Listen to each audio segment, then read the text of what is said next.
How's it going, Reef Keepers? Welcome back to another episode of We the Reefers. And this week, we're going to be covering lighting, and it felt kind of appropriate to cover lighting because, well, one, big sun event this week. So the eclipse where I live was 95% coverage.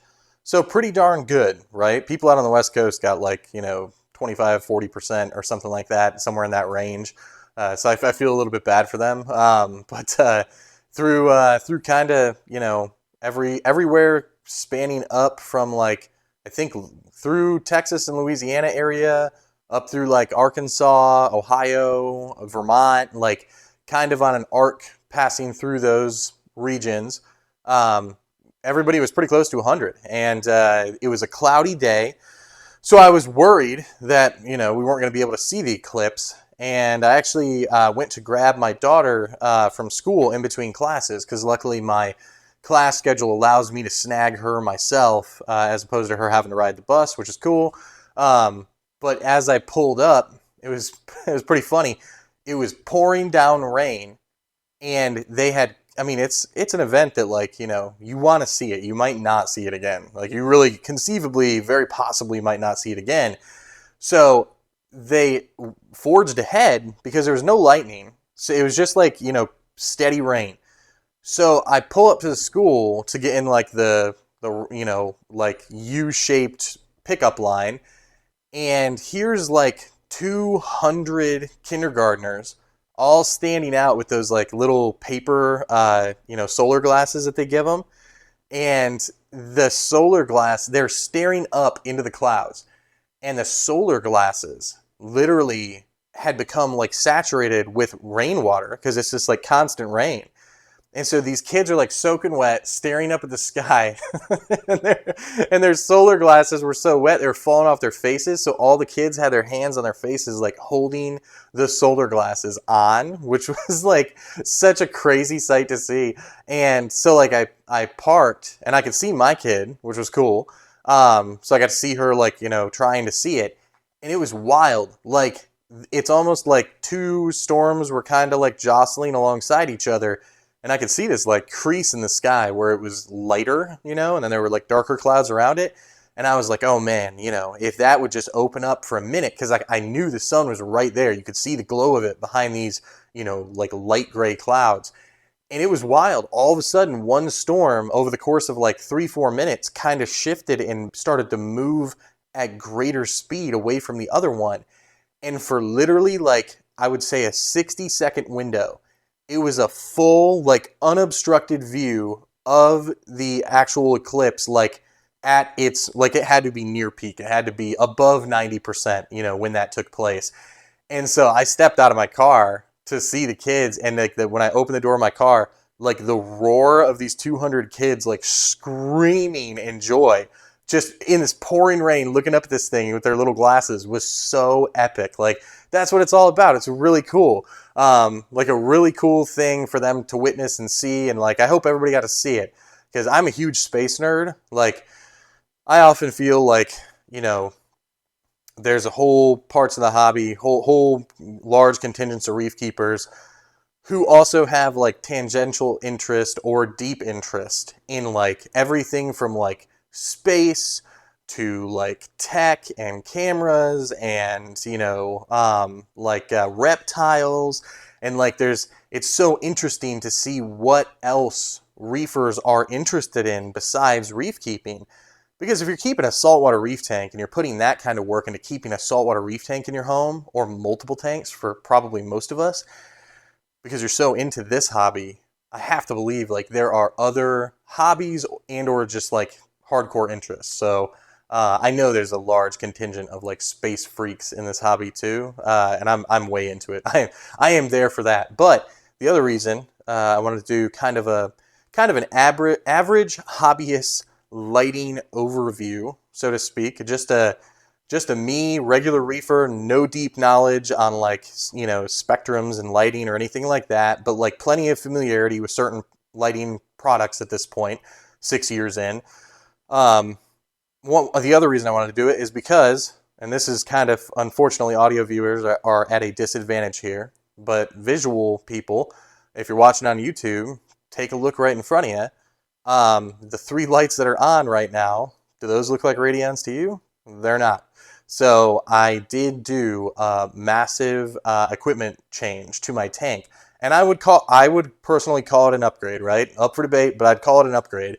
So I swapped out the 3 Radeon XR15 G6 Pro units that I had on this tank as my primary light drivers. And now my 3 primary drivers are ReeFi Uno 2.0 Pros from ReeFi Labs. So I had wanted, and we'll get into it like later in the podcast, because I know not everybody, I wanted to get through like a general lighting discussion and like my journey through lighting and everything first, because I know not everybody, there are some people who follow this podcast that love to just listen to reef talk, right? And then there's a contingent of people who follow me who do enjoy like me being like looking at aspects of the hobby with a critical eye or applying reasonable doubt to certain things. Or just, like approaching it with a certain like academic caution, so to speak. And not everyone enjoys that, as I saw on the last podcast episode. And I'm less reacting to that because, like, to be honest with you, like, the people who got upset last time about me kind of saying that, like, coral concoction was a little bit radium doctory, like, I had some people get, like, hardcore mad about that. And I actually do, in a future episode, want to talk about people who put stock in, like, how many cool acros you can grow versus, like, academic deep knowledge. I'm not going to get into that conversation today. But it did kind of highlight for me that, like, an aspect of what I do, and it's a critical aspect of myself. I like to question, and I like to critically think through certain aspects of this hobby, even if I'm not like a deep study on it. Not everybody's into that, and some of you guys like will listen to me do that, and that's fine. But a lot of you want just to talk and just hear somebody talk about reef keeping, and like that's cool too. And by the way, that's why I watch like Reef Dork every week. Reef Dork, in Prestige, they tend to sort of shy away from getting into that like nitty gritty stuff that I will get into, and like the doubting aspect of the hobby, or like the competing ideologies behind certain aspects of the hobby and things like that.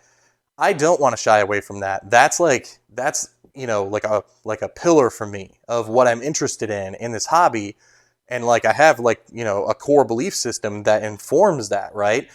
But I also want to balance it with just talking about the hobby, because, that's why I watch stuff like Reef Dork. It's like, it's incredibly, cathartic to just talk about how cool fish and coral are, and what experiences people have had, and what kind of things people have noticed. And, like that's just an easier thing to, listen to, I guess.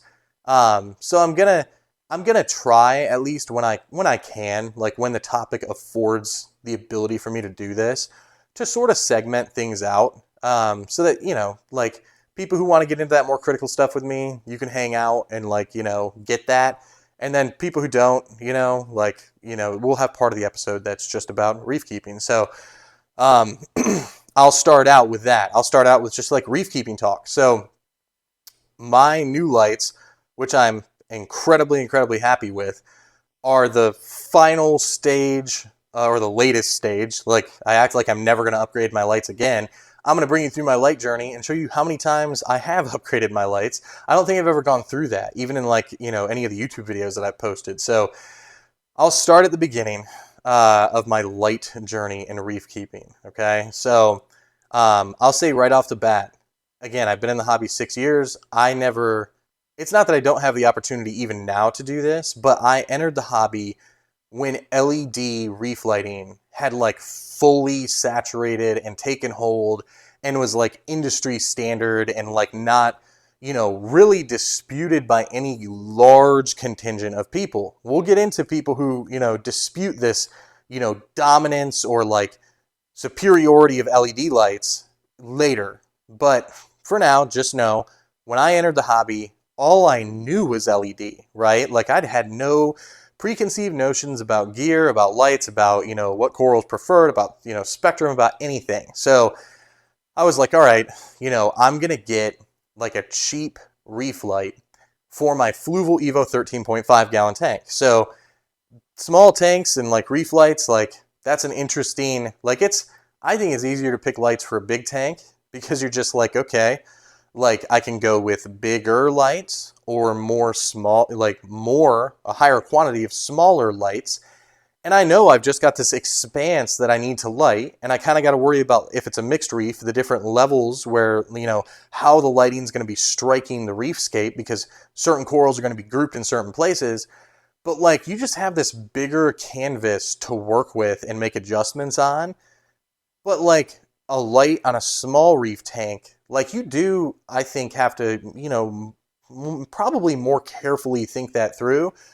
From a financial aspect, you want to more deeply think through what you're going to do on a big tank, because it's going to be way more money to light a big tank, right? But on a small tank, you want to get the light right. And I had no idea what I was doing. So I bought a Current USA. So like this company is not really talked about a whole lot in the reef keeping hobby. And I kind of, based on my experience, now it was 6 years ago, maybe things are different now. But as far as I'm concerned, like I won't buy lighting from them again, because the light that I got, which I think it was what, an 18-inch like LED strip light with like adjustable feet that came out from the sides of it. So kind of like an AI blade-ish, but like, basically, I'm no fan of the blade after I've seen teardowns of that and like people go into the spectrum of it and stuff. I think it's way overrated. But this Current USA light that I got, the appearance was not to my liking. Like what the appearance was when the light was on, what the visual was that it gave off. I didn't love that. It always felt dim. The par was not strong, like at all in this thing. Like let's see what else. Oh, it started rusting quickly, like at the ports where the like leg pieces went in, which was weird. I'm like, this is a saltwater reef light. Like, it's literally marketed as a reef light. Like, what?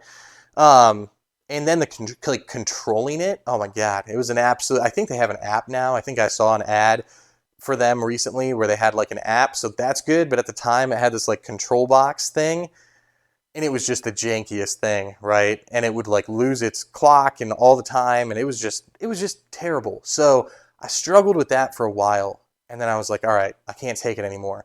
I need to, actually, I think that light was $120 at the time. So I was like, okay, it's time to get a real quote unquote light for my tank.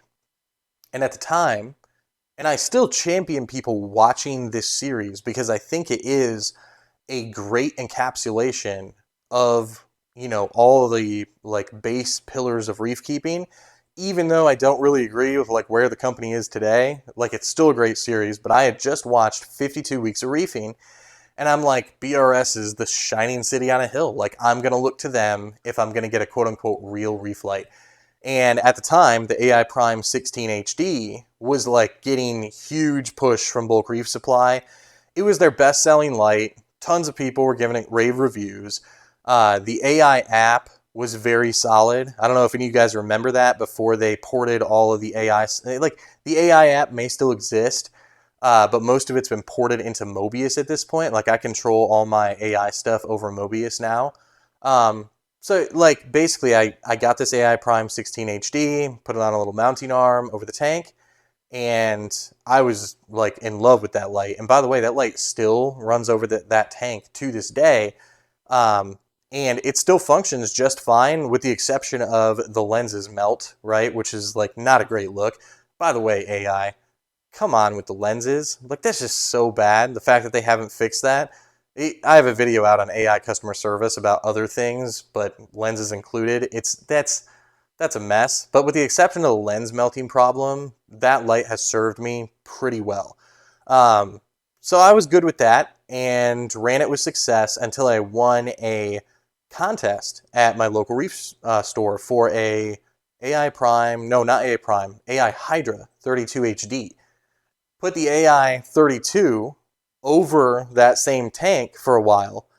And I kid you not, that 32 HD unit running over that tiny little 13-gallon Fluval Evo, that was, now I only ran it at like 5% or something, because I mean, that's a ton of light. That's basically like putting two AI primes, like ram them into each other and like, you know, put them 6 inches above the surface. That light like kept coral thriving better than any tank that I've ever kept, except for the one in front of you. So like this tank and that little tank with the 32 over it are like equivalent in their ability to keep coral thriving, which is really saying something, right? So like what I'm saying is, like, after you've been in the hobby for a while, you can kind of gauge the stability of your system just by walking up to it and taking a good look at it. You kind of have a feel for your coral, you know how they act when things are off. And so like the stability of the system in front of you, which is quite stable at this point, like that tank, as soon as I put that 32 HD on and everything settled in, it was like locked in stability wise. Like that tank was amazing. My wife was even like, this is way cooler than I thought it would be, you know, and she's like not super into any of it. So she's like, I mean, that was a pretty good, you know, pretty good review when I got that on there. So what that light, or what that setup rather, taught me was, you know, I'd heard snippets watching reef videos, just getting into the hobby at the time, about how you want this blanket of light over your tank. You want multiple lights over your tank. You want to be hitting your coral from, you know, as many angles as possible to improve stability and growth and everything. And I was like, well, yeah, but that would cost so much money. Also, it didn't make much sense because I had that tiny tank. I'm like, what am I going to do? Like get 3 AI primes and like angle them in here? But having like a, you know, fairly serious reef light that was powerful, that I could put like a blanket over the top of the tank, like that 32, that taught me the importance of truly having light hit your corals, if you can afford to, from different angles and create sort of a blanket effect. So I was like, all right, you know, this is like, I buy this basically. Like you know, that is going to be kind of where I drift in the future. I'm going to go for like greater coverage of light, you know, that's going to be kind of my, you know, just my goal. So from there, I got a 25-gallon tank, and for the 25-gallon tank, I went with a widespread light, kind of thinking, okay, I'm going to keep following this approach. The widespread light that I chose for the 25-gallon tank was a Kessil A360X, and I still like have a, like, Kessil is still my mistress. Like, I still have a thing for Kessil, but I know that, like, you know, I got to stay the course. I can't go down that road again. I don't have a Kessil anymore, but I did really love, one, the clarity that that light provided. Like, I always felt like it was a bright light that added a lot of like definition when I would look in the tank. I always thought that about Kessil.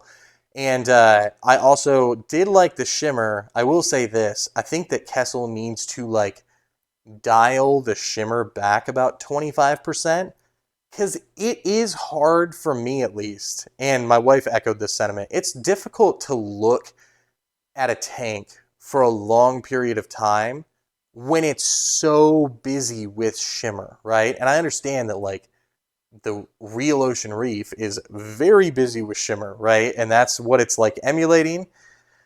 But it's like this is still in a controlled environment in a home, and like having this like shimmer party going on all the time, like casting shimmer on the wall.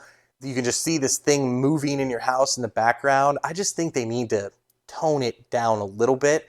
That's a personal preference thing, but basically, because I thought that, like, when we moved into this new house and I got the bigger tank, I was like, okay, I do love a lot about the Kessels, but one, Kessels are so expensive, right?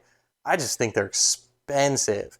And I wanted to grow SPS, and I didn't know for sure because I didn't have a par meter yet, but a lot of people say Kessel, especially the A360X, is not like a real, it doesn't provide a lot of like downward force intensity.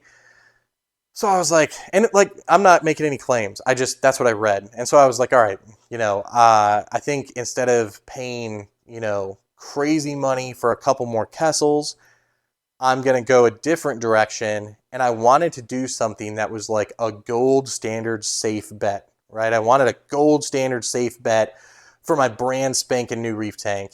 And what I ended up settling on was the Radeon, because the Radeon, you know, I don't think that this is true of the Radeon. I'm not like coming at it, not right now anyway. We'll get into it a little more later in the episode, but I don't think it should be that gold standard, not for the cost, not for what you get for the cost, right? I don't think it's worth the high price of admission, is what I think about the Radeon G6 as the line currently stands.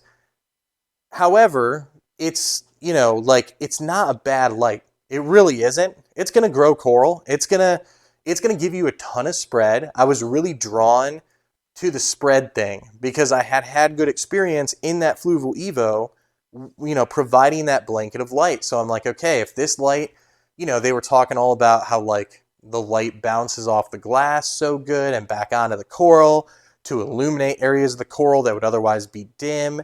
And, they had moved the diode board or whatever up away from the lens to cause the light to come out at a better, wider angle to cover more ground. So it was very attractive to me. And also, I really was still, it's so interesting, like when you're in reef keeping and you're at a point where like you don't have a system that's in a stable state, like the one in front of you, where like if something starts going wrong, it's stable enough that you have time to figure it out and address it. Like when you're at a point of like general instability or like on the cusp of like falling into instability all the time with your systems, and you just don't have the experience to like keep a stable situation going, like you're so concerned with just keeping the coral good week to week that a lot of the like critical thought about like gear and like, spectrum and intensity and spread and like all these different smaller aspects of what's going on, critically important aspects, but smaller aspects, a lot of that falls by the wayside. And you're just like, oh my God, I love this hobby. I've lost so many corals to this point. I can't lose any more coral. I need to not be focused on this all the time, maybe because you just moved like I did or whatever. And you're like, I need the safe bet, right? So I went with what I perceived to be the safe bet, which at the time was the Radeon G6, which, I forget, they've maybe been out for like a year, I want to say. 6 months, something in there. So it had been out a little while. And, the initial reviews of that light were really good, generally. And so there were a few early detractors, but like generally they were pretty good. So I was like, okay, I'll go with these. And we'll get into what I think of it later on. Again, I'm saving that. But essentially, I sat with those lights for quite some time. I never got into a groove with them. And the more I watch what Aperture has done and the more critical I become of them, the harder it has been, or it had been, to look at my tank and see Radions over it. And I'm like, I was such a huge BRS guy and so into everything they recommended for so long. I'm like a poster child for Aperture. And it just kind of, that irked me, along with the fact that I never got super comfortable with the lights. And there were a couple other things that critically kind of like pushed me over the edge to make this move, because again, the G6 was a good light, right? It was doing its job. And as you guys know, if you've ever done it, swapping out your lights, especially when you have to then like clean up and repackage and sell the old lights to help offset the cost, which is what's going on here for sure. Like those 3 Radions are gone. I'm selling those ASAP. So like, because these lights were $1,500, like I can't just incur that expense. So that's a lot of effort, right? It was a lot of effort taking off the Quanta Pro bars and unwinding all the cords and taking them out and swapping a bunch of cord situation stuff around down there because the power brick portions of it are like, differently designed. And, then you got to remount the new lights with like new mounting hardware and put back together the light stand. And I mean, it's a mess. I mean, it literally took me like an entire afternoon to get it done. yeah, it's a project. Even working diligently, it's a project. So but I pulled the trigger and I went with these lights and I absolutely love them. And again, we'll talk about them more as like a comparison feature to feature, like from a value standpoint later on in the podcast. Um, the light I bought most recently, I will say, before these, not for this tank, but for that 25-gallon tank that I once had the Kessel over, when I set that tank back up for my kid, I was like, I set that tank up around Christmas, as some of you guys will know. That 25-gallon tank needed a light, and I was like, okay, I'm going to do my first foray into like Chinese black box budget light type deal. So like I got a Night Crew Hyper Reef 100, and Night Crew's pretty well known, and I think they're pretty well regarded. And anything to do with their customer service, they do like reach back out and actually want to like help you if you buy their lights through Amazon. So I don't know if they're like considered a slightly higher tier among the Chinese black box lights, because I see a lot of Chinese black box lights that are like, I have no idea what this company is, how the name's even pronounced. I've never heard of them before. So I'm sure like of known black box brands that people generally will get when they're on a budget for lighting, like Night Crew's a higher up the ladder. And that light's been great, by the way. That's been a great, simple LED light. Came with a stand, good construction on it. It actually feels a little bit, like the body of it feels a little bit better construction than like a Radeon, which surprised me. It's a pretty heavy light. Like when I picked up the Night Crew for the first time, I thought it was going to be a waif. Like they went, as cheap as they could in every aspect. And I was like, whoa, this is pretty decent. So that brings us current, like to where I am now. And again, we'll get into refi. We'll get into some of my criticisms of the G6, despite the fact that I still hold that it's a totally fine reef light. We'll get into some of it later. But before we get there, I want to talk about other kinds of light that you have options for besides LED. All you really hear about now is LED, and it's pushed. The powers that be in the industry are just shoving LED down everyone's throat as hard as they possibly can. And I get it. Like, that's the new standard. There's lots of money to be made there. The previous options are just kind of, they've fallen by the wayside, and they're not massive money makers anymore. Not to my knowledge, not for like the wider industry, shops that sell dry goods and lighting and stuff. So, but there are other options. So like, you've got like metal halide, right? And T5. So I have never run either of these, right? And my preconceived notions based on nothing, I guess, is that because everyone was using LED, and I eventually heard about, what reefers quote unquote used to do. So my conception of this was like halide and T5 is basically dead. It's something that people used to do. The reefing hobby has moved to better technology and moved way beyond halide and LED, or halide and T5.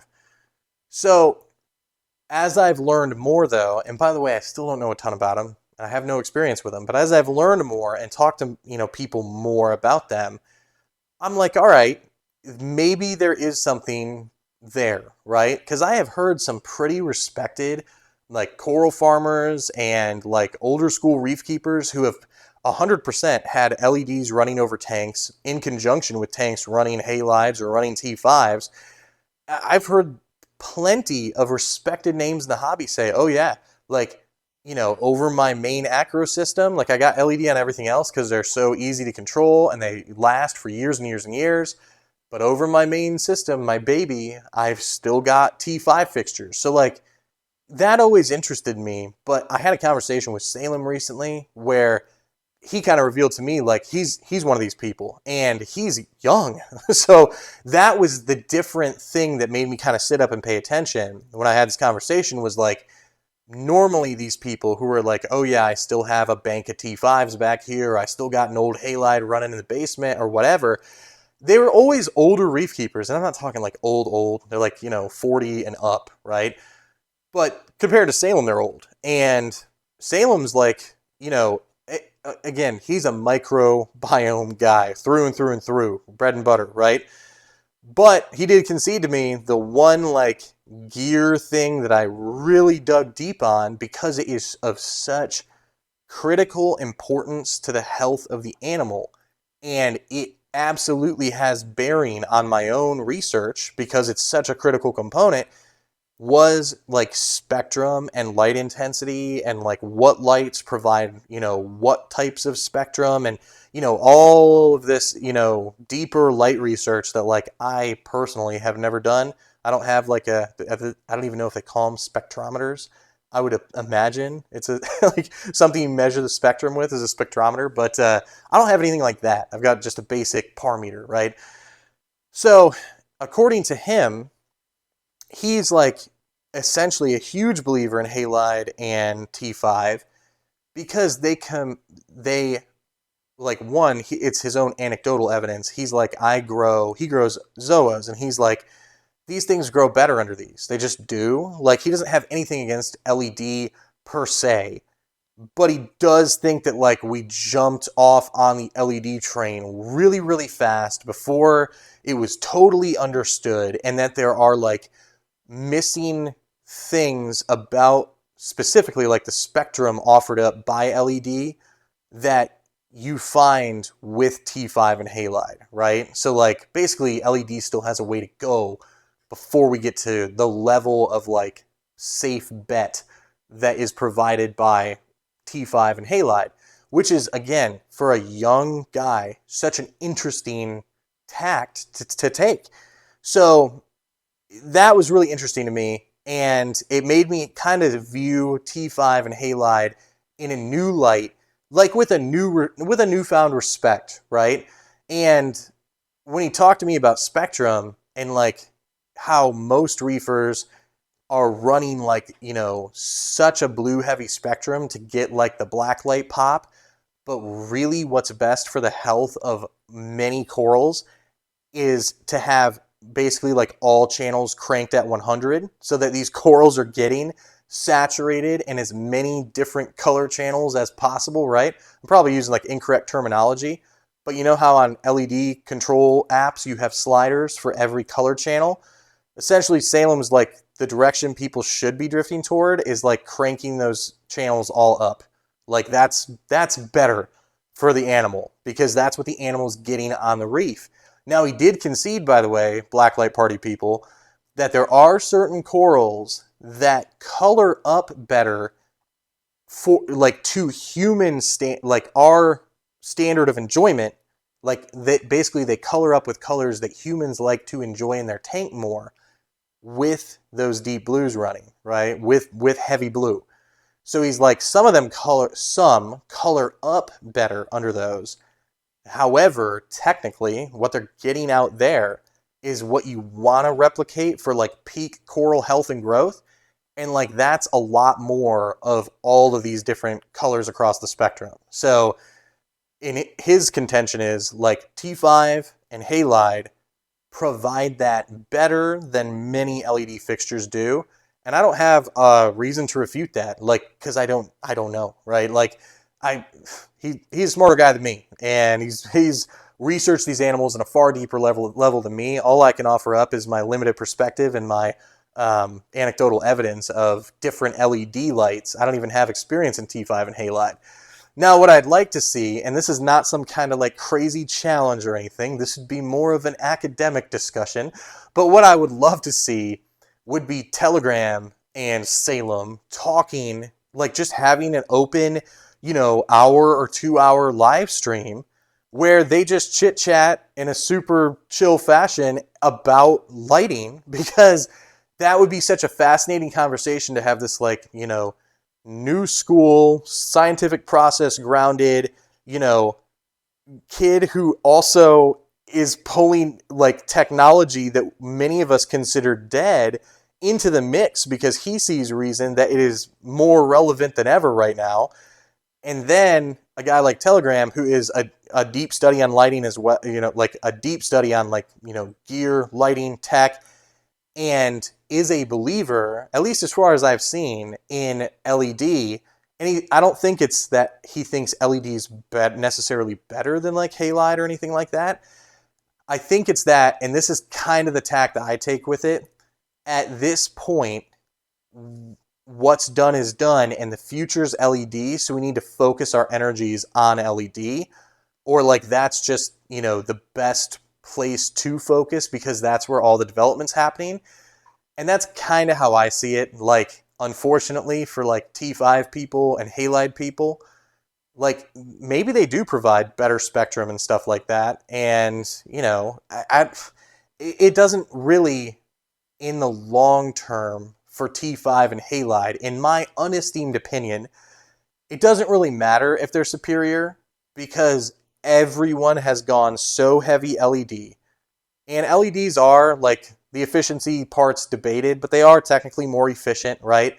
They can be put into a smaller form factor that doesn't need to have, like, bulbs switched out and stuff like that. So, like, the convenience of them is too great. And even if they have certain flaws in the kind of spectrum that they can provide or their impact on coral growth or whatever, eventually humans do. When it comes to technology, we're good at that. We are good at that. And if there are these little hitches in the giddy up, as long as they're pushed to do it, eventually, like, the private industry will figure out the quirks as time goes, and or the scientists employed by private industry who are constantly tweaking and making LEDs more effective and efficient will, kind of smooth out that technology over time. Like, so that's kind of my view, is that if you're, like, here's what I would say to reefers who are entering the hobby. If you study it and you decide you believe that, halide and T5 have better spectrum and are better for coral health, and that's the way you're going to go, go for it. Like, I wouldn't push you away from it. However, if you enter the hobby and you're like, I want a small unobtrusive light on a, like a starter size tank, like a 30-gallon or whatever. I got a 30-gallon cube. Would I recommend necessarily, like, if you were walking in with no preconceived notion of anything and you were like, what should I get? I look at T5 and halide and I'm like, my question is eventually, how readily available will bulbs be for those? That would worry me. And I'm not saying they're going to go away next year or in 5 years or even in 10 years, but like over time, as the holdouts from like the T5 and halide generation either phase out of the hobby or just end up going LED because of the expedience of it and the some of the other benefits like convenience and longevity.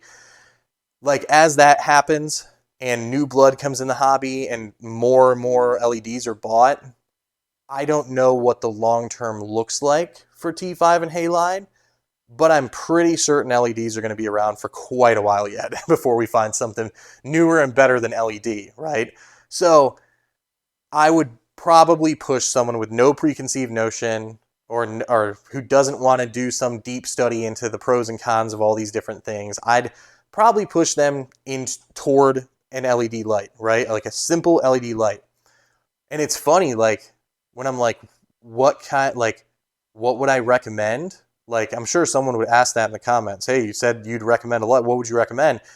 What I'd probably do is, if the person was like, this is a gross oversimplification, but like, if a person was over like 35 or 40, I'd feel comfortable showing them the Hyper Reef, the Night Crew Hyper Reef, with the clunky little fiddly control box that comes with it, that you attach to it with a wire. And it's like an old iPod. Like, if anybody under, I don't know, 25 is listening to this, you're probably going to be like, oh yeah, I think I saw a picture of one of those once, which is crazy. But like, the rest of you will remember like the iPods that had a screen, but it wasn't a touch screen, right? It had a click wheel, So like those iPods that had actual buttons and like, tactile wheels that you could use, that's kind of what these fiddly control boxes remind me of. It's like the Kessel Spectral X controller, which you can use with the Night Crew. It's what I use. It's a horrible software interface, but like, I was born in 1990, so like I understand how to use stuff like that. I could troubleshoot my way through it. I had people like losing their minds when I posted a demo of how to use that in conjunction with the night crew, because they were just like, this technology is literally insane to me. Like, it makes no sense that this even exists. And it's like, yeah, well, for a while, it's just how we did things. Like I know how to swim in those waters for sure. But for anybody who's like is under like 35 or 30, I would pretty much just default to pushing them into a light, like this is like budget stuff, but like I'd push them into a budget light that had an app, right? Like, and when I say budget light, I guess that's the wrong word to use. I'd probably push them up and like, again, I don't love Aperture. And I'd probably talk their ear off about why I don't like Aperture and then recommend this, but like something like an AI Prime 16 HD, like, yeah, like that is a pretty safe bet for somebody who's just starting out and is younger and is used to controlling things through an app. It would probably be the easiest kind of setup for somebody like that, right? It really would. So I'd probably like kind of grit my teeth and be like, well, if you want the app control, you pay a little bit more. Like you could have this. So that's probably where I would drift if I had to make recommendations to like new people coming in right now. So with like reasonable sized tanks. Bigger the tank, the bigger the conversation about lighting for options. Okay. Yeah, that's kind of where I stand on like T5, halide, LED. Would love to see Telegram and Salem talk about it. It's not a challenge. I just would love to see it. And selfishly, I would eat that content up. So I want to talk about something that not enough people talk about, though, as we should kind of start to shift gears a little bit here. I want to talk about light mounts, all right? Because kind of got to gather myself for this. Because this is where I start, like, this is one thing where I start getting kind of upset. So, light mounts drive me insane in this hobby, considering the cost that they carry for such a simplistic thing, right? So, like, specifically, okay, let's talk about light mounting. The best, most luxurious way to mount lights over your reef tank, I think probably undeniably, is to hang them from the ceiling above the tank, right? Now look, we've all seen those tanks with the stunning lights hanging down from over the tank, or there's a canopy on it, or they're just hanging straight down like some kind of art project. It's undeniably stunning compared to like what I have, where you can see the legs on my RMS mount, which is an EcoTech mount made specifically for Radions. Does it look bad like the product itself? No. Like, it's got some nice curves on the legs, I guess. However, it's still a very simple thing, right? Like, this is still like, so I love companies often point to, or at least it is said among defenders of companies that overprice things, that, oh, well, they had to put the R&D into that. You're paying for the R&D. Okay, so let's just like take that at face value. If that's what we're doing here. It took, by the way, I used to work in the design field, right? Like my company literally designed like custom furnishings that I worked at. So I know what this stuff looks like, right? I know what like custom metalwork, what custom woodwork, I know what goes into that, all right? And the process of like this happening for me in my previous life, my previous career, was that I'd come up with a concept that a client needed, and I would literally sketch it on a napkin, take a picture of it, or a scrap of paper or whatever, take a picture of it, send it to an engineer at one of our companies that created this stuff, and that engineer would sit there for the next hour, draft this thing up, and send it back. Now, this is in the case that it's something simple, like a pedestal or a curved railing on a desk, or like, something like that, right? So that was literally like 1 or 2 hours of an engineer kind of plugging numbers into their design software and drawing this stuff out.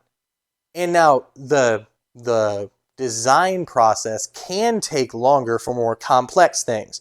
So if you were to design like a grand information desk at a museum, for instance, that has like local art imagery like laid into the front panels with like a glaze over them that's protective, and then like, glass shielding, especially popular since COVID, all the, like with curved glass pieces and two different kinds of wood grains and wood types, and some kind of marble or granite countertop that had designs laid into it with, like, you can get as crazy as you want to get. The R&D, yes, can get costly for sure, but the R&D to draw like the rail that goes across the legs of like an RMS mount, guys, it was drawn one time. I'm telling you, I'm almost positive it was probably drawn like one time. And maybe they did a little bit of tweaking, but like it was probably like the core concept of it was close to completion the first time it was drawn. I swear. Like it is not, and by the way, it took even less time. An engineer might have drawn it during a nap to do the HMS mount, different than the RMS mount. The HMS mount is for AI products, right? So like, let's just, I got my computer up for this. So like, let's do like EcoTech RMS mount, and let's just see how much they're selling this for, because it is bonkers. So, okay, here we go. Bulk reef supply. Oh my gosh. All right. This is not what I was looking for, but this is a perfect example of like the outrageous cost of this. So what just popped up for me is the XR15 like single arm mount. So you know what that is, right? It's like, basically a right angle. Like that's what it is. It's like, it looks like one of the, by the way, it is basically one of the legs of the mount that you see on my tank in front of you. And you just connect a little like bracket that slides into place with that connects to the actual XR15, right? So it's a little right angle mount. Again, like it's the same thing as the leg on this mount. So like they're reutilizing this same basic design over and over again with minor, if any, tweaks. So it was done one time. Guess how much that costs to mount one XR15 with the RMS XR15 G5 G6 tank mount? They call it the tank mount system. Yeah, right. It's a literal single arm. $108. $108. So when companies and or people who defend companies and corporations talk about, oh, well, the R&D, the R&D, the R&D, you're paying the R&D. The R&D was paid for a long time ago on these mount systems. All right? They have not changed. It has been paid off. It was paid off years ago. And the material cost for this stuff, they just order it en masse, in bulk, right? And they're just running I don't know, but I'm guessing that they're just, stamping these things out and then powder coating them. And it's not like it requires some kind of like, intensive assembly like a Vortec or an Radeon would at the EcoTech plant. These things are just coming in, loaded in boxes, ready to go. Maybe they package them there. Maybe. Guys, $108? You got to be kidding me. And that's for a single arm, right? So that alone is enough for me. I'm not even going to look up the cost of like what this, 4-foot rail, maybe it's, I forget what it is, 4.5 feet or something. And then, the two little legs. I'm not going to be, partially because it depresses me, because I hate that I had to spend money like that. And by the way, you don't with certain, so look, in the era of 3D printing, you can generally find some kind of mount that connects to, I'm going to mess this up. It's either extruded aluminum or aluminum extrusions, okay? And those are like those, they look good. They're like, channels. They're like aluminum bars that have channels carved into them. And I don't know if they're specifically made to have things like attached to them. I guess they probably would be. I don't know why it would exist in that form otherwise. But like the reef keeping hobby, at least the DIY side of the reef keeping hobby, has taken full advantage of the miracle that is home 3D printing or like light industrial 3D printing combined with tank mounts and light mounts and like all this kind. I mean, like that world exists if you want to tap into it. And honestly, rather than pay the quote unquote R&D that was done half a decade plus ago for like $108 single right angle arm from one of these companies, I'd almost go and ask on the reef forums, like, how could I make my own little mount with like a clamp and some aluminum extrusions? If you have the willpower to figure it out, I would highly suggest it. Now, I can't just talk about the RMS system. I have to also give a shout out to the single worst product in all of reef keeping that I have ever encountered. And due to my experience with it, I believe it is still the single most overpriced thing that I have ever encountered in reef keeping. And that is the vaunted HMS mount, all right, for AI lighting. All right, let's look it up. So AI HMS mount. Let's just see what it turns up on this. So the multi-light mount kit on Bulk Reef Supply. Let's take a look. What are you selling this for, BRS? Okay, the multi-light mount kit includes 2 mounting feet, 2 pivoting brackets, and 2 15-inch vertical rails. So they show that it's like a whole setup like mine, like foot on this side, and in the picture, it has a center rail that goes across it, okay? That is not what this is. When you look at what's included, it's everything but that top rail that goes across it. So basically what you're getting, even though they break this out into like a list of components as though you're getting a whole bunch of stuff, you're not. Well, you are. You're getting a pile of pieces because that's how it comes.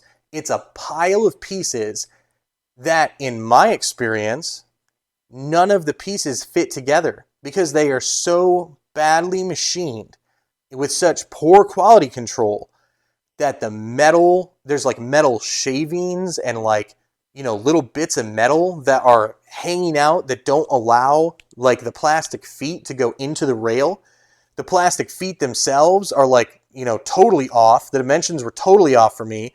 I literally ruined several like sanding bits on my drill trying to like, use a product that's not even used for this, like sanding out little horrible like pieces of metal that had like, not been shorn off properly to get the plastic feet to fit into this thing.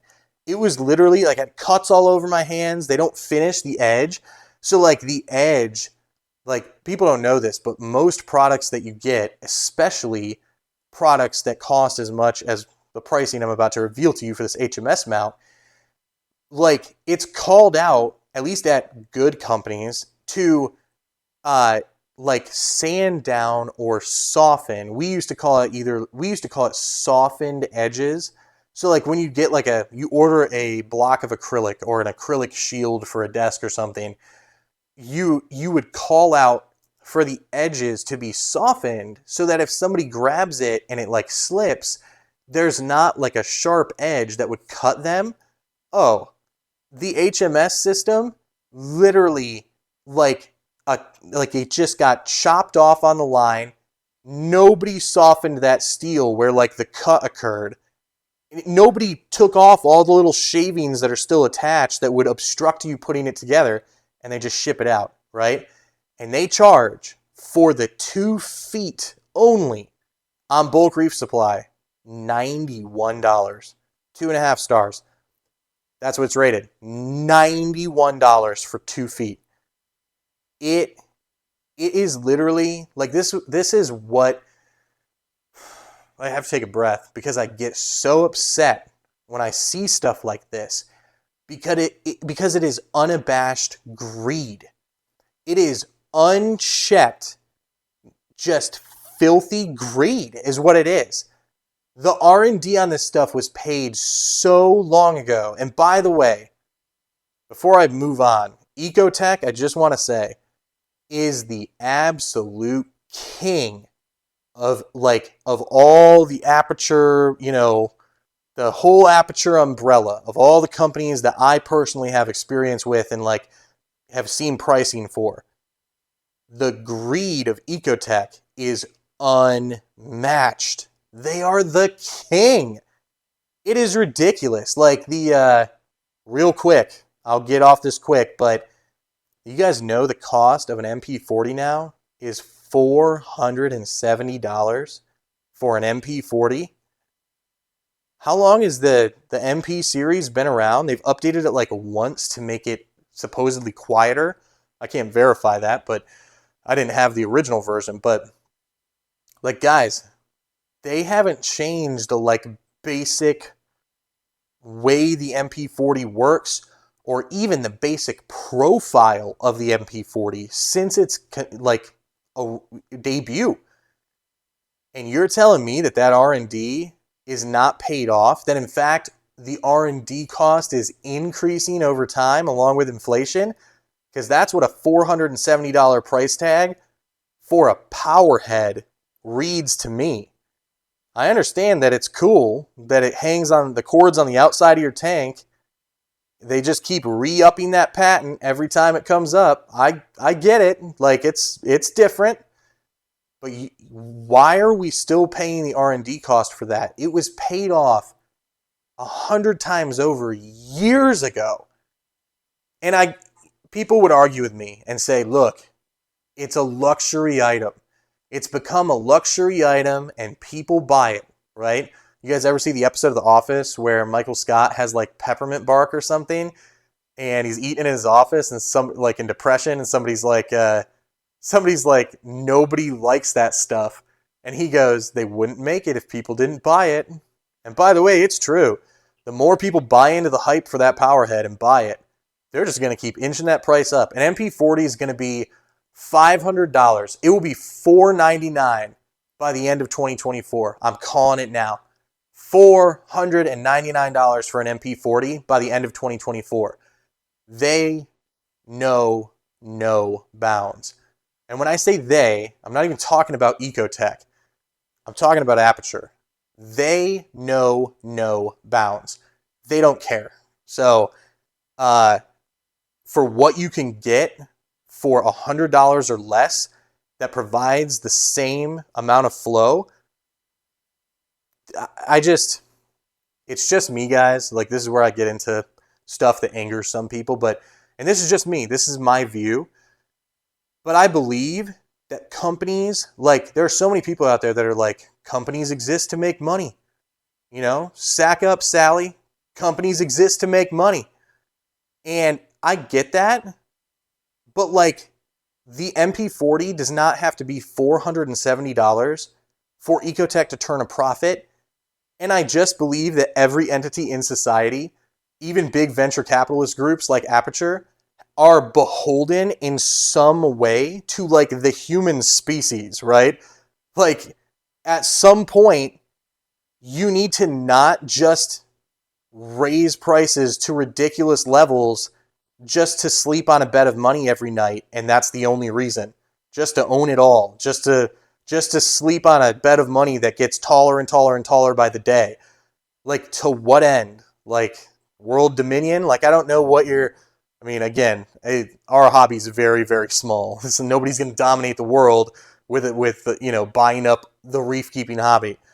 But like, these prices, like the prices that things cost, like that where the pricing goes and how, like, what the perceived ceiling on this stuff is, like, it matters. And I just think, like, look, I talk about Aperture like there's some kind of, it's like a guy in a room with a bald guy stroking a cat and cackling as he destroys the common reefer, okay? Like maybe one of them's like that, but at the end of the day, they're all just a bunch of rich guys. They're all just a bunch of rich guys that, you know, have Zoom calls and meet in boardrooms and figure out ways to make more money. And this is one of their big drivers that they make more money on. And I'm just like, at some point, do you have a conscience? Like, what's interesting to me, I'm going to get into this. What's interesting to me that I've seen in recent years, and I've seen this in everything from like restaurants all the way to like MP40s, like something that specific. I've seen, this is like my own theory that I'm seeing, right? I'm not going to give you like economic numbers behind it or whatever. It's just a general feeling that I've gotten. So like, as the population of society has increased decade over decade, I feel like at one point, companies kind of had to care about attracting the little guy, or not even the little guy, the average guy, right? As far as like income is concerned. So basically what I'm saying is there weren't enough people in the luxury bracket and like the top 10% of wage earners to keep a company going, right? So, or keep a restaurant going or whatever. So they had to also think about controlling pricing and cost and not, just exorbitantly charging for everything so that they could also attract some of those average Joes in the middle, right? However, in like the last 5 to 10 years, I really feel like a shift has occurred where like the likes of Aperture and EcoTech are totally happy only appealing in their pricing on certain products to the top 10% of wage earning reefers. They are totally happy there, and now there are enough people because of just population growth over time. There are enough people existing in that top 10% who can afford to buy this stuff whenever they want that are basically funding and floating and encouraging this kind of behavior where you're raising the price of an MP40 to $470, $499 by the end of 2024. Take it to the bank. It's happening. So I've started to really become aware of this, and I've also felt this at restaurants too, like even restaurants that should be like mid-tier restaurants, man. I'm like, how is it $50 for me to have a meal here? Like, it's not even anything crazy. I'm not even buying drinks. I'm not a big drinker. I don't drink. Like, I go to a restaurant and order like a regular meal, and once I pay the tip and everything, I'm like, oh my God, like, how did it cost me $50 to have a meal? And it wasn't even some kind of like, it's not like I ordered a New York strip at a fancy steakhouse. Like, I don't get it. And as I think about it though, like I think at first, like, I don't get it. How is that possible? I think it's truly because more and more companies and, whatever, restaurants, just entities out there, and it depends, of course, on the industry, right? There are some industries that just cater to, middle or lower class people, but like, I think more and more and more, you're seeing this disproportionate focus on appeasing the people who still have money to throw around. And as everybody else has slowly had less money to throw around over the decades, and that money's been congregated up at the top, like, those are the people that that's why pricing is getting so out of control on certain quote unquote luxury items, like items that didn't used to be that way. Like, an MP40 for $470 is a ridiculously bad value. That is a truly appalling value for a product, right? I just think that's ridiculous. So that's me. You can argue with me. You can hate on me and be like, rah, rah, rah, unchecked capitalism, whatever. Like, I'm not having an economic debate about it. It's something I've noticed, and I think this plays a part. I think that there's enough people who can buy this, who can pay these exorbitant, unjustifiable prices just to say my cord hangs on the outside of my tank, that the likes of Aperture doesn't care about everybody else anymore. They don't care. They just don't care. I see little reason to the contrary, or little evidence to the contrary, right? I digress. Let's go back to lighting. Sorry. I get upset when the common reefer starts like getting priced out of this hobby completely, And again, they could buy a Jabals. I get that. And it'll probably, if enough of them did that, maybe it would cause a market correction of some kind within the small reefing hobby. Maybe. I'm not convinced of that anymore, but maybe. I know people can still do it on a budget, but like, I believe that even the common reefer, if they really like a product, should be able to like reasonably save up and buy that product. Like an MP40 for near $500, that's not putting that in the realm of possibility. That's crazy. That's crazy town. All right. So G6, the G6. Let's talk about it. Let's talk about, and I'm not going to come into this. I'm gonna take a breath.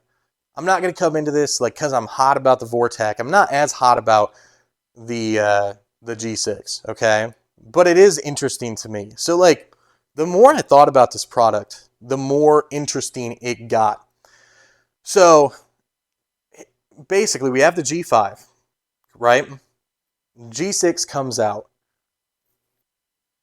I struggle, and like maybe there is a visual difference. I struggle to identify a visual difference in the two of them when you're just looking at them on a tank.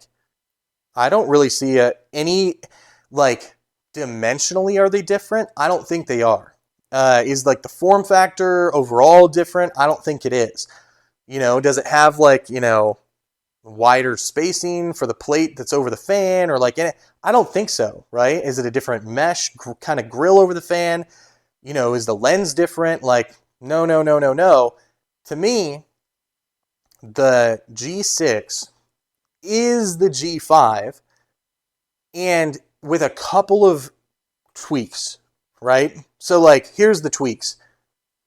And this is, by the way, this is part of why I got rid of the G6. So here's the tweaks. They did have different diodes in them. I don't know if that's because of like what I was talking about earlier, where like over time diodes get better and more efficient. So they just, it makes sense. Like 2 years later, diodes have gotten better, and so they want to put new diodes in it, like whatever. Or maybe they went after better, higher quality diodes. I'm not sure. But they had different diodes that made the spectrum output more like the G4. Okay? So like, the G4 is now held in very high regard. Like very high regard. It's interesting how high of regard the G4 is held in 2 generations of Radions later, almost to the point where it feels like the G6 regressed, versus what the G4 offered. Very interesting, right? I never had a G5 or a G4, but so I'm talking about like reefers with history in Radions. Like, it's interesting to hear them talk about that. Also, while the lens didn't change, the proximity of the diodes to the lens did. So I don't know. Either they like I don't know how this would work. I guess maybe they just lifted the board that the diodes are mounted on so that there was a greater angle of spread as they came through the lens, right? That would be my guess. I don't know how this really works, but that would be my guess. However, everything else about this light essentially stayed the same. And all they focused on, I remember at the beginning, was the spread, the spread, the spread, the spread. The spread is so awesome on the G6, right? And by the way, that's part of what attracted me to it, because I had that experience having like a blanket of light over that little tank. I'm like, great. Each one of these units is going to put out a blanket of light. And by the way, credit where credit's due, they spread light out. They spread for sure. Possibly there's a couple of detrimental effects of this. One, when I put those lights on my tank, my wife was sitting in the living room. I turned them on and she just looks at me and goes, I hate those lights. And I look over at her and like the light is shining out of the side of the tank directly into her eyes. And where I would sit on the couch so that I could enjoy my tank and watch television at the end of the day, literally the G6 is boom, right into the side of my eye, right into my left eye the whole time. So I think that the spread became too great for like aesthetic comfort or spatial comfort in the area immediately surrounding the tank. Like, I really do. Like, even in the broader room, depending on the size of the room it's in. So that is a personal criticism on my part. Not everybody will have that problem. Not everybody cares about light spilling out into your room like that. But my wife hated it, and I was not a huge fan. And the other problem was, because really not all that much changed about this light, they did not compensate in terms of power, like downward thrust intensity, punch, power. They did not compensate enough to account for the greater spread, right? So these lights, and again, I like so many things in this hobby. This is contentious. I felt like those lights, I'm not going to say they're weak, okay? But they weren't super strong for the price. They didn't have a lot of downward force intensity. They just didn't. So, and I could see this. Like, I could crank my channels, not across the board. I'm going to run, by the way, I'm going to run tests. Before I sell my last G6, I'm going to run a bunch of comparison tests between the ReefIs and my last G6. I want to really put that G6 through its paces and see what the heck it's capable of. But I never felt like I was getting a strong punch from my SPS along the top of the scape out of the G6. And by the way, as time has gone on, so at first, I mentioned earlier, there were some early detractors regarding the intensity of the G6. But it was like at first, everybody shelled out $500 a pop for these things and didn't want to criticize them because they're like, I just shelled out $500 a pop. But now, when you look on the Reef forums about, like, the G6 and intensity, you're going to see a lot of criticism leveled at it, especially from, like, people with SPS tanks or farmers, like coral farmers are like, yeah, like, why can I not get more punch out of this? Why am I not seeing better growth? And it's not everybody, because again, it's so hard to measure, like, why this contention exists. Like, you'd think if a light's weak, everybody's just going to agree on it, but it's not the case. One, there's hype factor, right? So there's always that. So, but two, every situation, every tank dimensionally, every, like, how many lights are in an array and how close together they are, how far off the water surface they are, what kind of program they're running, all this different stuff. There's so many variables that go into every person's unique setup that it's essentially, like, impossible, for the reef hobby to agree whether the G6 is a strong light or a weak light, right? Because everybody's running it different. So there's some people who are like, oh, I easily get 400 par on the top of my scape with XR15s. And then there's people who are like, I can't get to 250 par with all my channels cranked. Now, that could be totally due to the setups of their tank, but nonetheless, there's tremendous controversy that has cropped up over time regarding the G6. And there's a lot of people who are late adopters of the G6 that feel betrayed by, like, the good reviews and hype that came out initially when it was tested. So this is interesting. Again, I told you I'm not as hot at the G6 as I am at, like, Vortex. So I'm not, like, sniping the G6. The G6 was fine, but it never felt like, it just didn't feel like when I cranked my intensity up, that when I stuck the par meter in the tank, I was expecting it to basically be like 50 to 100 par higher than it was. That's how I felt. So I'm going to put it through its paces, and I'm really going to test it. But there's a couple interesting things about, like, how they marketed the G6 that are just weird to me. So, like, here's the first. There was a lot of talk back at the beginning about the bounce of the light off the glass and back into the tank on the corals. The way they marketed this, especially because at the time I was not, like, being very critical. I was a fanboy of bulk reef supply. So back at the time they were doing all the testing on it and talking about this light refraction and bounce off the glass and all this stuff. To me, it sounded all glossed up and revolutionary. I'm like, oh, whoa, wow, they thought about that. They thought about the light bouncing off the glass onto the coral. That's brilliant. Over time, though, it seems almost like that is like a fallback position now when when criticism of the light's intensity is leveled at it. A fallback position has become, well, is your glass clean? Or how wide is your tank? Is it too wide for the glass to reflect off, or the light to reflect off the glass? And it's like, whoa, wait a second. So now that I think about this, it's bizarre to me that a company that specializes in lighting, reef tank lighting, would build into the equation for intensity of the light the reflection of that light off of the glass back onto the coral and treat that as a constant, because it's not. It's a totally ever differentiating variable from reef tank to reef tank, from reefer to reefer.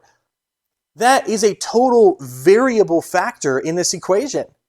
It is not a constant.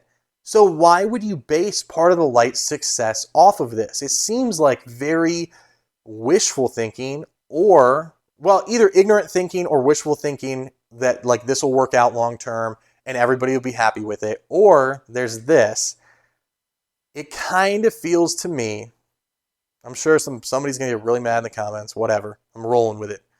It seems to me like EcoTech, when they were like, all right, we got to come out with a new light, they were like, what could we do so that we don't have to retool anything in the factory? We don't have to retrain anybody in the factory at all. We don't have to change any of the lines. We don't have to change, the boxing.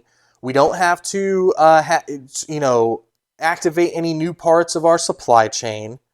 What can we do so that everything will remain unchanged, and therefore, because by the way, when you change that, when you change supply chain, when you change components that you need, when you change the manufacturing and assembly process, when you change the packaging, it costs money, right? So it's almost like they were like, what could we do where we don't have to really change anything? Maybe we glue new diodes on here because there are better ones available now, and we can say that. And then let's just like lift the board up a little bit so that it's a wider angle spread, and we really hype and focus on that part of it. And nothing else changes, and we make absolute bank. It seems like, and I don't know if Aperture had taken over yet when the G6 came out. So the G6 came out in May 2022, and then 2023. 2021, was that like when Aperture took over? I think it was. I think 2021 was like the big Aperture, takeover. So it's, I don't know how far into the development process they were with the G6 at that point. But this approach where they're like, we're going to bank on these like weird variable factors like glass bounce and treat them as their constants, which is not true. And anybody in reef keeping would know that that's a terrible bet. And also this whole like everything is going to be the same. The supply chain will be the same. No retooling of the factory. We're not going to have to retrain anybody. We're literally like maximum cost savings for EcoTech. That kind of approach, it really does like feel, it just kind of reeks to me of like some kid with an MBA coming in and counting beans and being like, here's the plan, boys. We're going to be rich. And it just kind of reeks of Aperture, right? This is all speculation. This is wild speculation. But it reeks of that to me. So it's not surprising to me that over time, these problems and criticisms have cropped up, and I've been hearing more and more voices come at the G6 over that. Again, not taking away the fact that it is a light that works pretty well and grows coral. Like, not pretty well. It works well, and it grows coral. So here's the other weird thing that also reeks to me of this like corporate approach, BS. So when these criticisms started to pick up steam, note that out of the gate, like this light came with one lens setup, right? I'm going to compare it real quick so you have some perspective. those ReFi Uno 2.0 Pros in front of you, which by the way are stronger lights than the Radeon. So I'll just throw that out there. I know without testing them that they're stronger. The numbers pan out that way. So they're stronger, but also in the box, they come with what they call, it's a nice little marketing naming touch here, but they call these plates they're reflectors. So the reflectors are like a plate that goes over the diodes and shapes how the lighting comes out, right? So like when you look at these, you can see the array of dots on the bottom of each one, and those are actually little concave wells, and sunk up into those wells are the LEDs. So out of the box, you have the ability to pop 4 screws, slap on a totally different spread that you want your light to be, pop the screws back in, and you have that on a stronger light, by the way, that doesn't rely on Bluetooth. It uses, Wi-Fi. What? For $480. And the G6 is retailing for $530. $530 the G6 today. Interesting, right? So like basically the Radeon ships out, the G6 ships out with only one kind of lens, and when this could very well be a problem, and I think there would have been I would have thought smart people at EcoTech would have been like, we didn't compensate for the added power we needed to include to spread the light out this much. This is going to be a problem for people trying to get higher par values over higher par demanding coral, right? It didn't, so nothing came with it or was like said to be in development or anything to address this problem that was almost inevitably going to crop up. However, near the end of the G6's light cycle, I don't know when it was, maybe a couple months ago, what did they announce? Oh, a lens kit that you get to buy yourself. So like they base this light on a faulty assumption for some reefers in some reefing applications. They're making those reefers pay for their incorrect assumption. And for $529, you're getting a light that you may conceivably have to buy a fix for right out of the box separately, right? So that to me is like kind of flat out wrong. That feels wrong, right? That, I don't know. It just feels weird, guys. Like it's unsurprising when I look at it through like a lens of like what I see like big venture capital or corporate entities do. But for EcoTech, like I'm pretty sure, at least I haven't heard about like in the history of EcoTech to this point, anything quite like this happening. So I would say that like the Radeon G6 was flawed in its conception, and that like hype about spread and light reflection off glass and stuff was utilized in like idealized settings to try to gloss over, you know, what is very potentially a pretty weak intensity, you know, in the internal side of this light.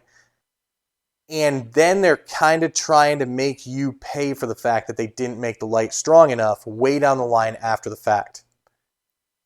Now, last thing I'm going to get into is Mobius, okay? So one of the reasons why I got rid of my G6 is that 3 times over a span of like 3 months, I made a video about it, if you can go find, but the intensity of my lighting was randomly dropping. So, like, I would notice it because I was starting to get weird readings, like the uptake of alkalinity wasn't as high as normal, or the pH was wonked.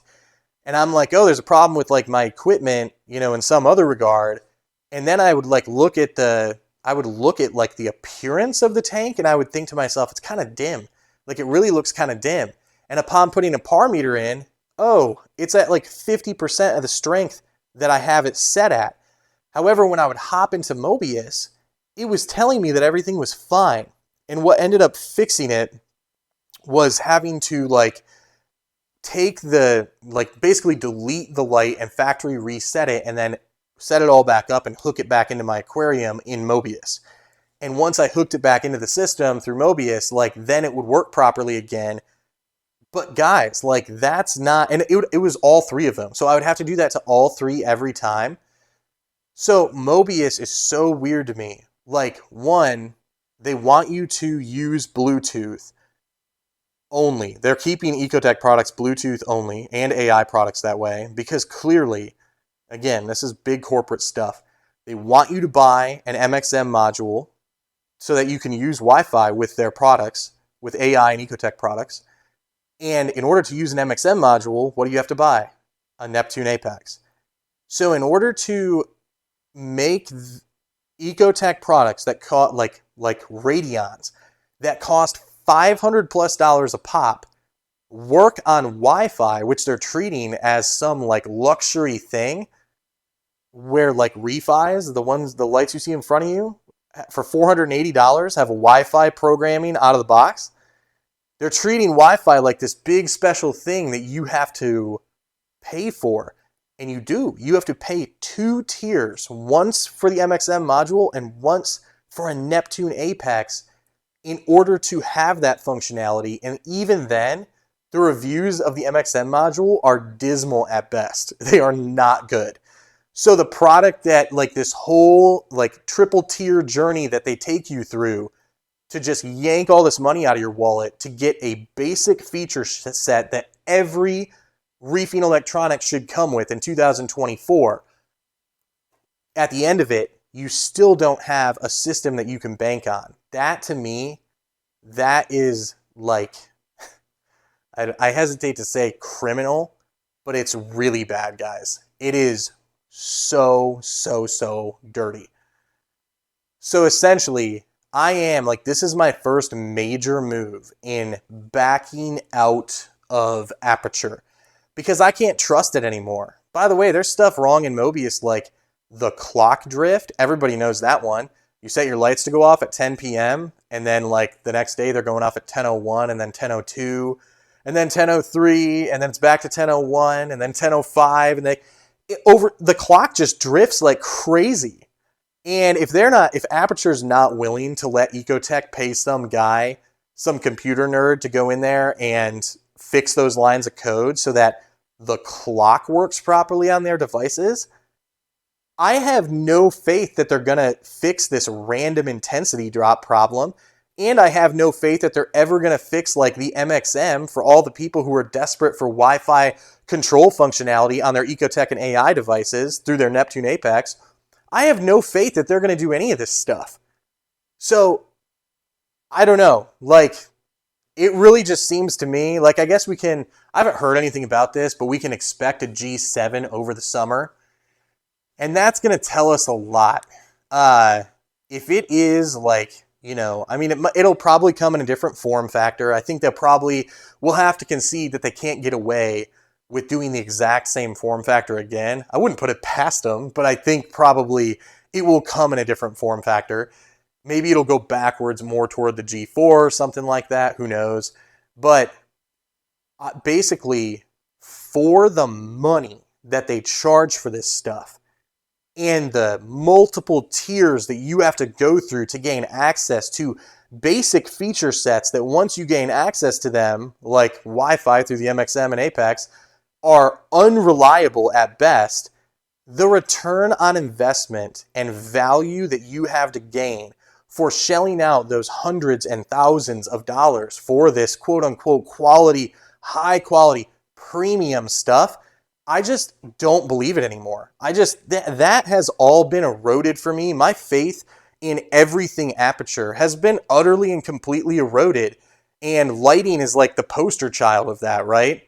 The most egregious, I think, is still the MP40 for, $470, soon to be $499.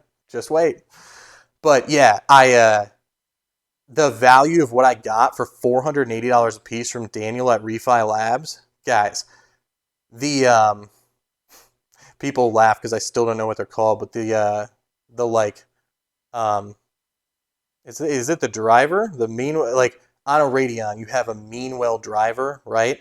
which is a pretty reputable, is it called a driver? Maybe it's called a driver. This shows where I'm like an idiot with technical stuff, but the, the power brick, let's say it like in my plebeian way, a power brick. The power brick for the Radions, that felt good to me, by the way, compared to other power bricks that I have experienced. It feels way better than the AI power brick. Oh my God, the AI power brick terrified me. I'm like, it still terrifies me. I'm like, this is not good. But on these ReeFi Uno 2.0 Pros, the power brick is literally like heavy duty steel. I mean, it is so sleek and so like just overbuilt. And the cordage is good, strong cordage.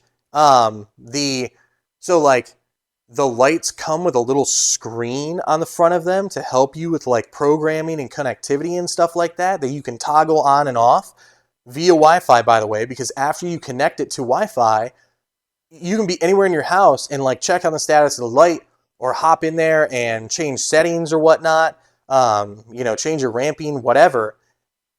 And that's just out of the box for $480. Like this feature set, that just the fact that Wi-Fi for $480 comes in a stronger light that includes two different sets of what are essentially like, ways to make your light a totally different light with those reflectors.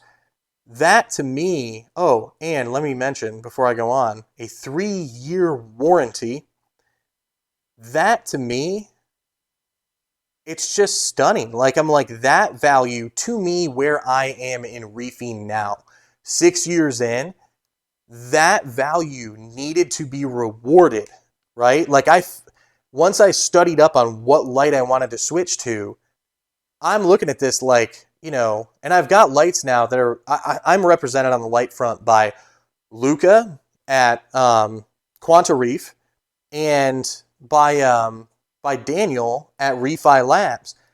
And the level of service and commitment and the excellence of the spectrum behind these lights and the care and attention that they gave, not just to the science portion of it, but also to the value that you were getting for the service and for the feature set of the products that they're sending out. By the way, Luca's drivers are the same way. Like they're it's overbuilt steel. So like now at this point in reef keeping, 5+ years in, I look at things like this. I'm looking at I'm not just looking at hype. I'm not just looking at, all the popular people are saying this is good, or it has good overall ratings and, more good customer service experiences than bad. Like that stuff does matter. But now I'm looking at everything from customer service right on down to do I have the ability to change how this light works with a different lens or reflector or something out of the box? Do I have Wi-Fi connectivity? Is the heat distribution system good enough that over time the electronics are not going to cook out after 5 years? What's the cordage like? How long are the cords? How strong are the power bricks? All this stuff, after you get yourself set in reef keeping and your tank is settled in and you're just focused on the minutia, the minute changes of making, little adjustments to just help your coral flourish a little better. It's funny how you can start to focus on other aspects of the hobby. It's almost a luxury to get to that point in reef keeping where you're like, okay, keeping coral just alive. Right now, I've got that down, unless something comes out of left field. I've got that. I can keep it alive. Now I can think about so many other things. So I understand I kind of stumbled through my examination of the G6 there, and I'm kind of giving this back-ended comparison of it to the ReefI, because again, this is a new thing. The last year, I've been able to start really looking into stuff like this and really paying attention to it. But I think that me just entering in the last year, 18 months, 2 years, whatever, kind of gradually shifting into this phase where I'm able to look at these things, and me being an average hobbyist that's not tied to any sponsorship, ambassadorship, some dry goods store where I sell these brands or something, I'm not tied to any of it. I think I do offer, like, there's a way for me to give a unique perspective to hobbyists who will one day be where I am, where like they can keep the coral alive and they can start to focus on other things.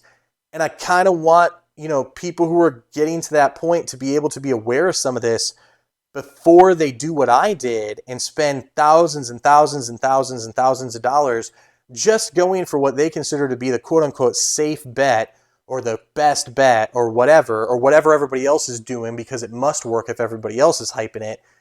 Instead of going there, like reflexively or in a as a defensive reaction to wanting to kind of like protect yourself as you struggle to keep coral alive and like settle into the hobby.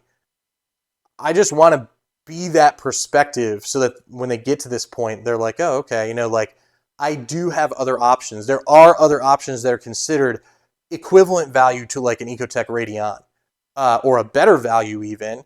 And I should probably explore some of those other avenues before I just keep diving in, especially with a company, and not a company, a firm who's bought out an entity, let's call it. That's probably the best word, because right now it feels like some kind of entity just swallowing up everything.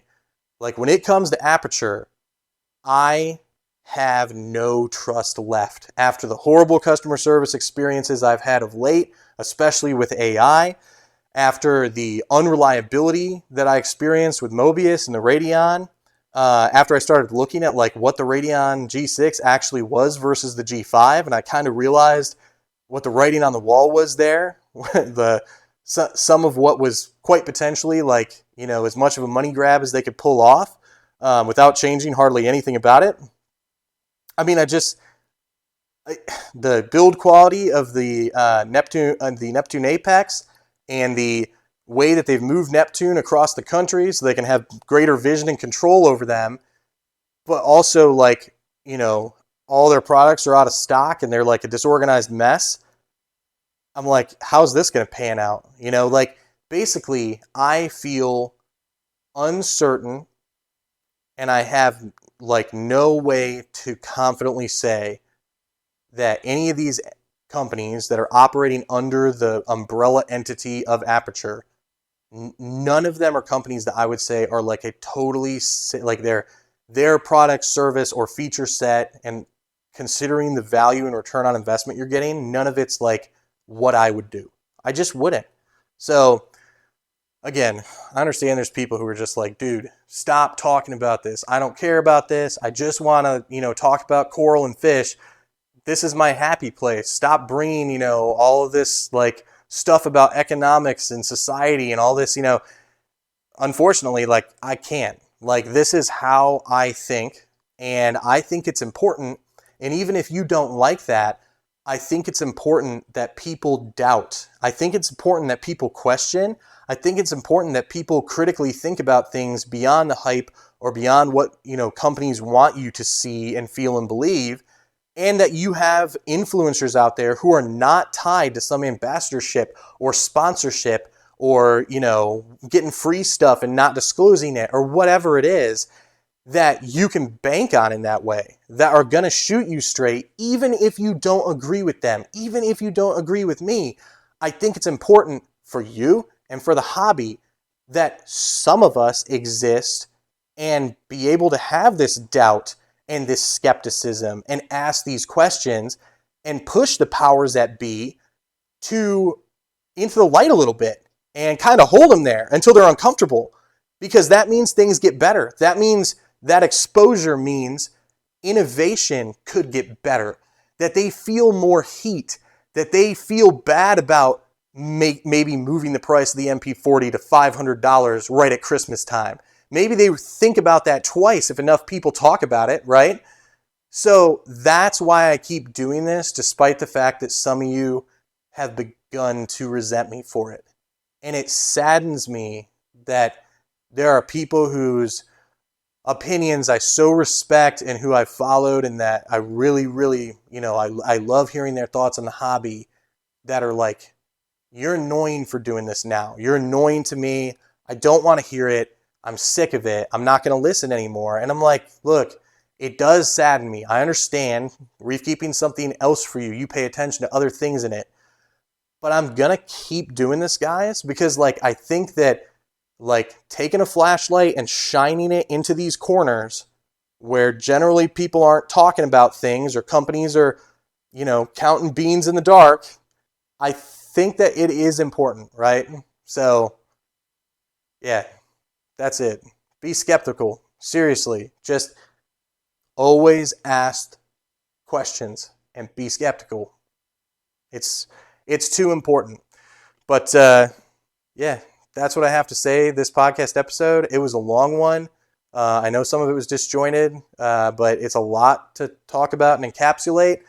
And lighting is kind of like the gateway to getting into discussions of a lot of what's happening right now in the hobby, on the industry side at least. So I will have tons of videos in the coming days about these ReFi Lab lights. I'm loving them. I love the appearance of them.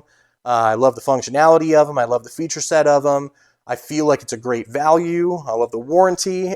So far, and I haven't had them long enough to say, oh yeah, you know, they got the longevity too.